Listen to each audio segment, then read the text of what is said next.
Hi, this is Michael Brown with Ironwood Credit, and today we're going to talk about how to check your credit report and also to check your credit report for errors.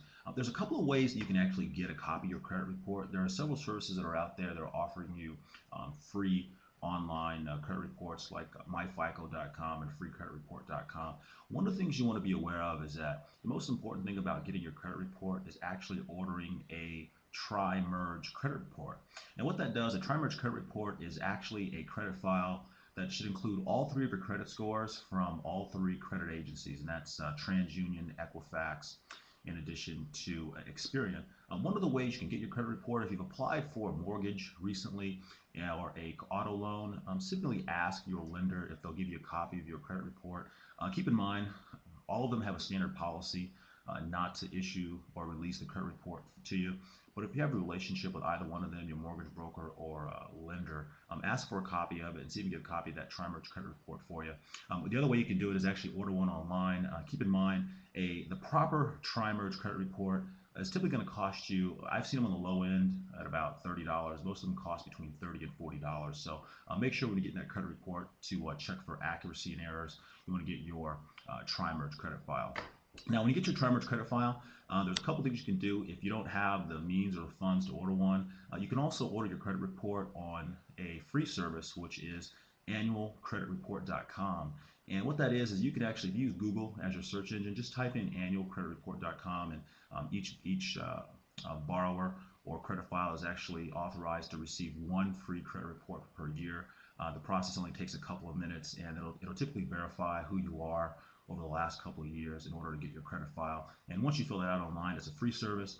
You should get your credit report within 10 to 12 days. So keep that in mind as well. Now, once you get that credit report, you want to review each trade line to kind of check for errors. Now, on the first page of your credit report, it's typically going to have a summary of your credit file, obviously who you are, your social security number, your current address, and also list all three of your credit scores. Now, in some cases, whenever you order that credit file online, you might not have all three credit scores issued. If that's the case, typically just call up the credit agency, and what they're going to ask you for is a credit, or they're going to ask you for the report ID for that particular credit file, or actually the file number. And it's, in many cases, it's sometimes just a reporting error on their part, and it's simply just a refresh of that credit file. They'll typically send you another one. So take a look at that, and then also check your file for any type of errors. Now, there's a couple of different errors you can take a look at. Some of our clients, they make the mistake of assuming that if they have a credit card balance that's not recording the correct balance on there, that's actually an error. Well, in some cases it is, but something you need to keep in mind. For example, one of our clients, she has a Wells Fargo credit card, and the credit card limit on it is $10,000. I think she owed about $7,500, and she went into the bank to actually pay off her credit balance.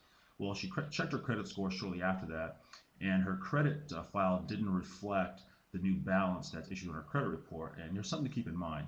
Although she paid her balance off at Wells Fargo, they had, as well as most lenders, they don't have the obligation to report the new balance to that credit agency for 30 days. So although you might pay it off, Wells Fargo or the lenders may not report that balance being paid off for 30 days. And then on the other end of that, the credit agency, they're not required to report the updated balance for another 30 days. So sometimes you might find a 45 to 60 day lag period before the actual credit balance is actually issued on there. There's a couple of different ways to get around that. For example, if you're applying for a mortgage and you need to increase your credit score by paying off some of those balances, obviously talk to your mortgage broker or lender about this. But once you pay off a debt that is substantial like that, typically they can order what they call a rapid rescore from that credit agency. Typically you have to prove that you've paid off that balance, prove who you are, show a receipt of that being paid off, and what they typically do is they'll update your credit report to reflect the new balance. And then what happens is once your balance is lowered, your credit score goes up. So don't confuse that with typically a credit reporting error. We're actually going to talk about some other errors that we'll find on the credit file as well. For example, one of our clients actually has a cell phone bill that was a collection account dated back in 2007. Apparently she co-signed for her son's cell phone bill to get him a cell phone. He didn't pay it off, so it went into collections back in 2007. Now, something to keep in mind with some of these collection agencies is that they will typically buy outstanding debt from some of these organizations and try to recollect on them. So in some cases, if you might have a debt that's dated back a couple of years, and you might get a call or a notification that they're trying to collect that debt, and you know that that debt is outstanding, you know it was there, you knew all about it. However, one of the things you want to notice on your credit report is that in her particular case, the cell phone bill was dated back to 2007. Now, the new collection company who acquired this new debt to try to recollect on it reported the debt as a 2010 debt. Well, although they're trying to collect on it today, they can't report it on your credit report as a new collection. Although it's a true collection, but they can't report it as a new collection. And what that does is that it impacts the credit score because it looks like it's a brand new collection account that you didn't pay when actually it's dated back to 2007. So one of the important things about this particular client is that we had to make sure that the company reports it as a 2007 debt and not a 2010 debt. So it's easy to go through your credit file and find minor errors like that. The credit agencies do that all the time, and as well as companies that report these type of debts to you. So there's several things you want to check on. Obviously your name, make sure your name is correct. Obviously the social security numbers that are listed on your credit file. And you also want to check the previous addresses that are on your credit file. And all these things are important for a number of reasons. You have to realize that your credit report is it's very similar like a DNA sample.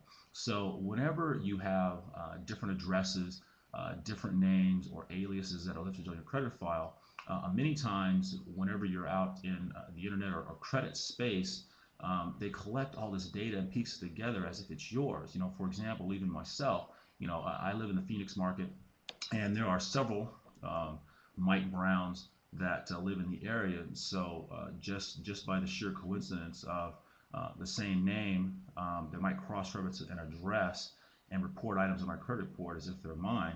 And I'll even notice that there are social security numbers are vastly different from my own, but just because they're in the Phoenix market with the same name, they associate those with my credit file. So those are important things I have to check all the time. It's really important to check your credit report at least once every 6 months, if not once a year, because there's always errors that are reported in your credit file. Ideally, what you want to do is to sign up for one of these secured Social Security monitoring systems. I know LifeLock has a great program in addition to Equifax, TransUnion. And what they do is they monitor your Social Security number 24 hours a day.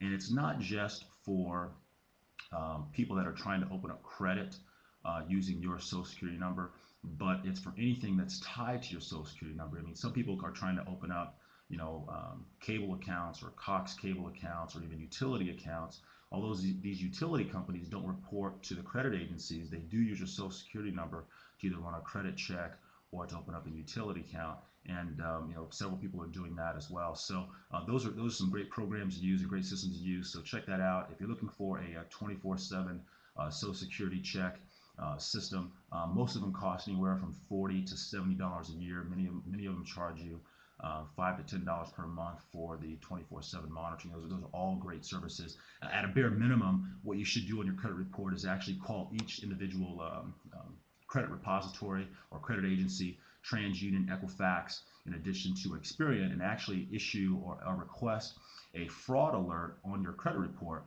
At a bare minimum, in theory, the fraud alert is supposed to notify you or call you anytime somebody tries to open up a new credit account with using your Social Security number. And I say that in theory, it's supposed to work. I have one on mine just from previous experience. But however, sometimes you always don't get a call from them whenever you're trying to open up a new credit file. So those are things you want to take a look at and make sure that you use those resources that are available for you, even though they're free. One of the things you also want to notice, I want to talk to you about in terms of checking out credit errors, is that you really want to take a look and see how your credit balances or credit card accounts really affect and impact your credit score. Again, I go back to my client. We spoke yesterday and we were talking about her Wells Fargo account, and she had her credit limit reduced. Her revolving credit limit on her Wells Fargo account was $15,000, and she carries a balance of $7,500, right? So if you think about it, $15,000 or $7,500 on a $15,000 credit limit, it's actually a 50% ratio against that credit balance. And your credit scores fluctuate based upon the balances that you carry on your credit accounts And what you have to realize is that, and notice, is that your credit score increases by